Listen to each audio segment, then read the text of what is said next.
Hello everyone, how are you all? I hope you all are very good. So I am Ayushi Todi in front of you and I welcome you all in E-Saral. So students, हम लोग tense की बात कर रहे हैं. Present tense, past tense. You have seen, we have discussed about the present tense and past tense in detail. Okay, in today's session we are going to discuss about the future tense.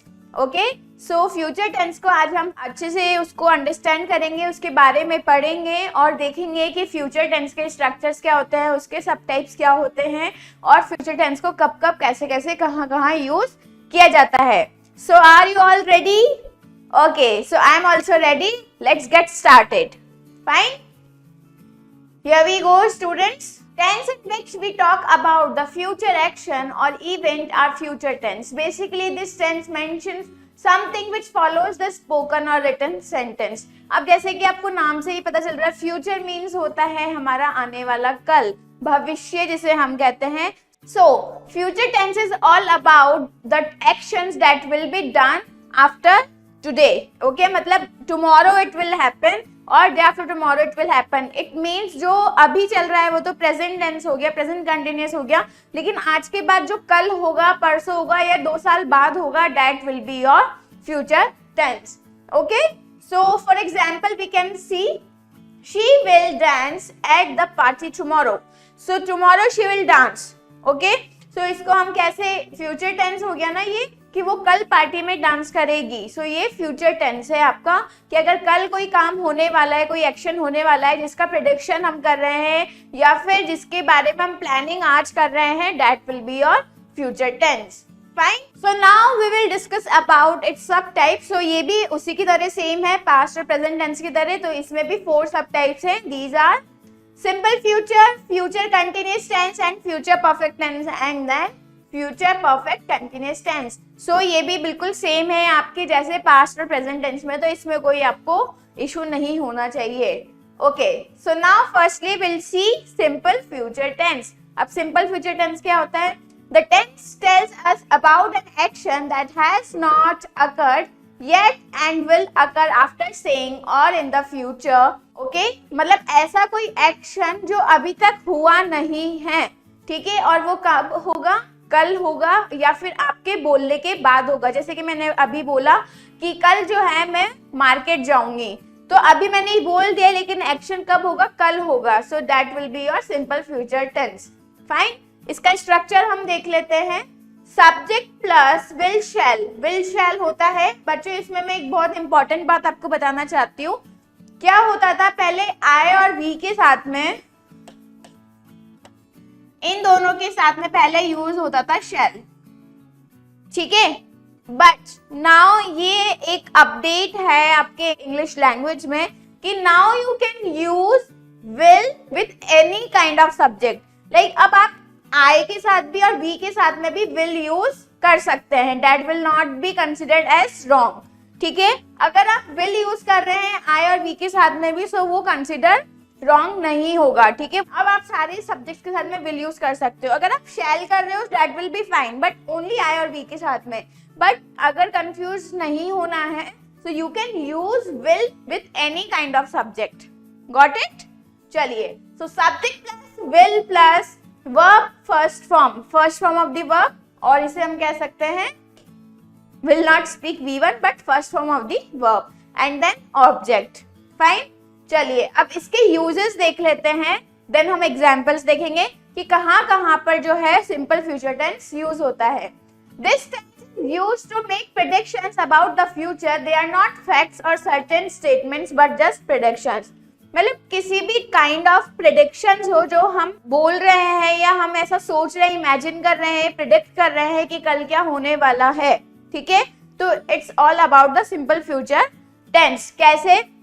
मैंने बोला कि कल जो है मैं school जाऊंगी, ठीक है. मैंने बोला कल मैं स्कूल जाऊंगी, बट हो सकता है मेरी तबीयत खराब हो जाए और मैं जा ही नहीं पाऊं, बट मैंने आज ये प्रेडिक्ट किया है कि कल मैं स्कूल जाऊंगी. So this is the example of simple future tense. For example, it will rain tomorrow. अब रेनिंग का कुछ पता नहीं है कि होगी या नहीं होगी, बट फिर भी मैं प्रेडिक्ट कर रही हूँ, तो ये सिंपल फ्यूचर टेंस है. चलिए अब हम आगे और यूजेस देखते हैं कि और क्या यूजेस हो सकते हैं. नो प्लान, लाइक हमने कोई प्लान नहीं किया है। कैसे? We use simple future when there is no plan for any activity or action until we speak or write. We make decision at the time of speaking. ठीक है, जैसे कि मतलब हमने कुछ चीज प्लान नहीं की, हम बोल रहे हैं या फिर लिख रहे हैं, उसी वक्त हमने वो प्लान कर रहे हैं फ्यूचर के लिए, but it is not planning, मतलब हमें पता नहीं है, वही प्रेडिक्शन वाली बात आ गई कि होगा या नहीं होगा, we don't know about it. Okay, for example I will see what has to be done, मतलब मैं देखूंगा कि क्या हो सकता है। तो ये क्या हो गया? फ्यूचर टेंस, मतलब मैंने इसमें प्लानिंग नहीं की, अकॉर्डिंग टू द टाइम और ऑन दैट सिचुएशन क्या हो सकता होगा वो मैं देखूंगा। Then maybe we will go to a movie tonight, again it's a simple future tense जिसमें मैं कोई प्लान नहीं कर रहा हूँ, लेकिन मैं ये सोच रहा हूँ कि शायद आज रात हम मूवी देखने जाएंगे। I think I will go to work tomorrow. I think, prediction again. I think, maybe, this kind of words we use when we simple future tense. ठीक है, हो सकता है कि कल मैं काम पर जाऊं। So it's all about the simple future tense. Next use है आपका be. When the verb be is used in a sentence, we use simple future tense. Like कभी भी sentence में अगर be use हो गया ये, ठीक है, तो हम लोग उसको सिंपल फ्यूचर टेंस कंसीडर करते हैं। कैसे? I will be in Delhi the day after tomorrow. ठीक है, अब आई और विल, अब उसके बाद में क्या आना चाहिए था? मेन वर्ब आनी चाहिए थी, पर यहाँ पर आ गया है बी, तो इसको हम सिंपल फ्यूचर टेंस ही कंसीडर करते हैं। I will be in Delhi the day after tomorrow, मैं जो है परसों, डे आफ्टर टुमारो मीन्स परसों मैं दिल्ली में होऊंगा। Will you play with me tomorrow, कल तुम क्या मेरे साथ खेलोगे? This is also the simple future tense. So now we will see the structure of future continuous tense. That will be subject plus will plus be plus verb first form ing and then object. अब जैसे कि आपको पता है कि जब भी continuous हो जाता है तो वहां पर main verb के साथ में हमेशा आपका ing include होता ही है। So for example, I will be playing tennis at 8 PM tomorrow. मैं कल जो है 8 बजे टेनिस खेलूंगा। सो आई विल प्ले के साथ आ गया आपका ing and then object. Fine. They won't be watching TV at 9 PM tonight. Won't means will not, negative sentence है। They will not be watching TV at 9 PM tonight. So these are the examples of future continuous tense. Fine. What will you be doing? ठीक है, अभी ये आपका interrogative sentence है। What will you be doing? Question word, then helping verb आपका, then subject and then be and then main verb and ing. Fine. चलिए अब हम इसको देखेंगे अलग अलग सेंटेंसेस में, लाइक पॉजिटिव में क्या होगा, नेगेटिव में कैसे होगा, इंट्रोगेटिव में कैसे होगा। ठीक है, तो मैं आपको एग्जांपल्स बता देती हूँ, तो then you will get to know in better way. She will be writing a book. ठीक है, ये हो गया आपका positive sentence according to the future continuous tense. Negative sentence हो गया she will not be writing a book. एक ही एग्जाम्पल को हम कैसे अलग अलग सेंटेंसेस में फ्रेम कर रहे हैं, इसको ध्यान से समझना है आपको। ठीक है, अब इंटरोगेटिव सेंटेंस में देखते हैं, will she be writing a book, क्या वो बुक लिखेगी। ठीक है, अब नाउ इंट्रोगेटिव नेगेटिव सेंटेंस में कैसे करेंगे, will she not be writing a book, क्या वो बुक नहीं लिखेगी। ठीक है, तो ये हो गया आपका future continuous tense. Now we will move to the future perfect tense. This tense talks about the past in the future. It talks about the action which would have been completed in the future. अब like this tense talks about the past in the future. It talks about the action which would have been completed in the future. मतलब कोई एक ऐसा action जो पहले past में start हुआ था लेकिन फिनिश कब होगा, फ्यूचर में। So that will be called future perfect tense. इसका स्ट्रक्चर ध्यान से देखना, आपका वैसे ही परफेक्ट टेंस की तरह इसमें हमेशा हम क्या यूज करते हैं, main verb third form, subject plus will plus have plus main verb and then with the third form of it and then object. Fine. Future tense में एक चीज है कि हर स्ट्रक्चर में आपको विल तो यूज करना ही है। ठीक है, विल आपको हर स्ट्रक्चर में यूज करना है, either in simple future, future continuous, future perfect और फ्यूचर परफेक्ट कंटिन्यूअस, क्योंकि ये फ्यूचर टेंस को डिनोट करता है। फाइन। चलिए अब हम इसका यूजेस देख लेते हैं, देन एग्जांपल्स हम देखेंगे। To express action in the future before another action in the future, मतलब कि हम एक्सप्रेस कर रहे हैं कोई ऐसा एक्शन जो फ्यूचर में होगा इससे पहले कि वो पहले भी हो चुका है। कैसे कि I will have arrived at work by 9 AM tomorrow. हो सकता है कि डेली वो 10 AM जाती है, लेकिन कल वो जो है 9 बजे अपने काम पर पहुंच जाएगी। सपना won't be in school when you arrive. Really? Where will she have gone?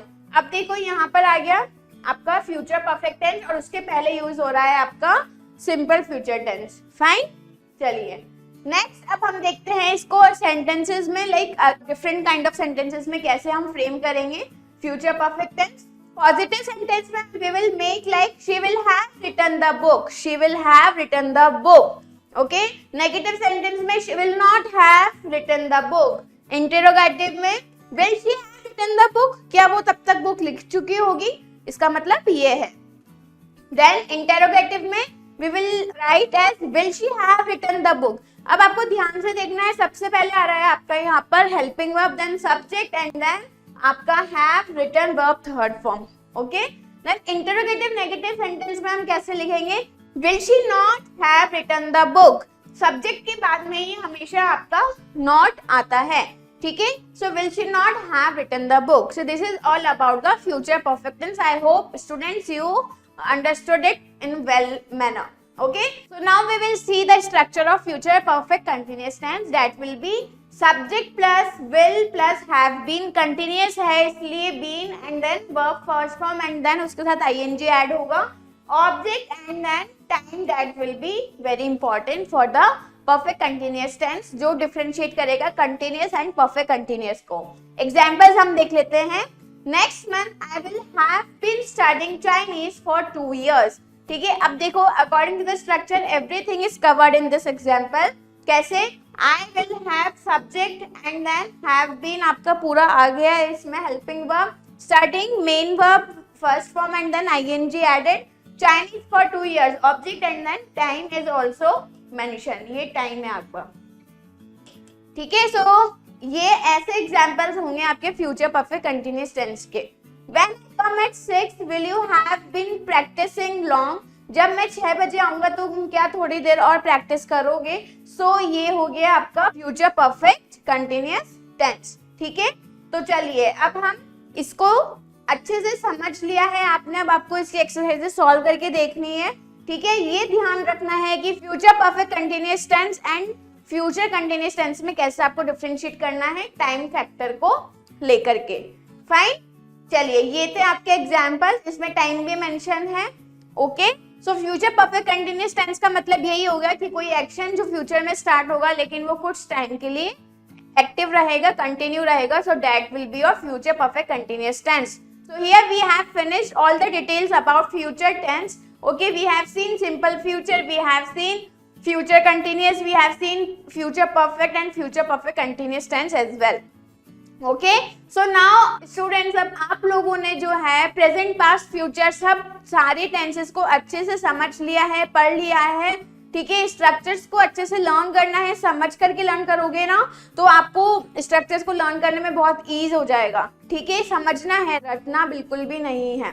Fine, तो आपको क्या करना है, ये आपका होमवर्क है। You have to solve the exercises related to the tenses. अब कोई भी टेंस हो आपको कोई भी प्रॉब्लम उसमें नहीं होनी चाहिए, ठीक है। So according to the structure आप अप्लाई कीजिए आंसर्स को, सेंटेंसेस को रिकॉग्नाइज कीजिए कि इसमें कौन सा टेंस है और कौन सा tense as a answer apply होगा, ठीक है। Then you will get to know all the details and you will get it more understandable.